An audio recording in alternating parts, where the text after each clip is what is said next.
Aunque originalmente los nombres de las calles de la colonia Cuauhtémoc eran simples norte, sur, oriente, poniente, posteriormente se decidió ponerle nombres de ríos. Serían bajo un escenario de ordenado de la parte sur hacia el norte, es decir, los que atraviesan la colonia en esta forma, bueno, esos tendrían los nombres de ríos mundiales, por ejemplo Rin, por ejemplo Ródano, Mississippi, etcétera, etcétera, pero de oriente a poniente los nombres serían de ríos nacionales, es decir, Pánuco, es decir, Lerma.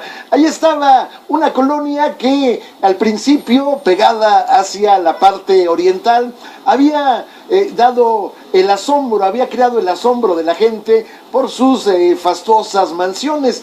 Por ejemplo, la más recordable y que todavía ahí está para demostrar su grandeza, es una casona que estaba en una esquina de las más concurridas de la colonia, en donde se crearía en 1908 una casona por parte de un arquitecto de nombre Manuel Estampa.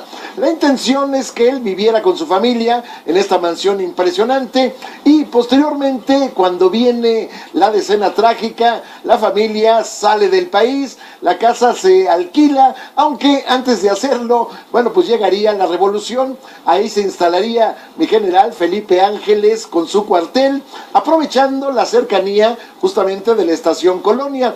Pero también posteriormente, en el año de 1919, Venustiano Carranza, que había perdido a su esposa y había cambiado su residencia del Paseo de la Reforma, se cambiaría a este lugar. Ahí, a esa casa, regresaría en mayo, a punto de vencerse el contrato de arrendamiento, pues ya no el hombre, sino el cuerpo. Ahí sería velado Venustiano Carranza después de que fue asesinado en Tlaxcalantongo, Puebla, cuando intentaba llevar al exilio, llevar a Veracruz su gobierno, que había sido en alguna forma colocado en jaque por el Plan de San Luis, que apoyaba al general Álvaro Obregón.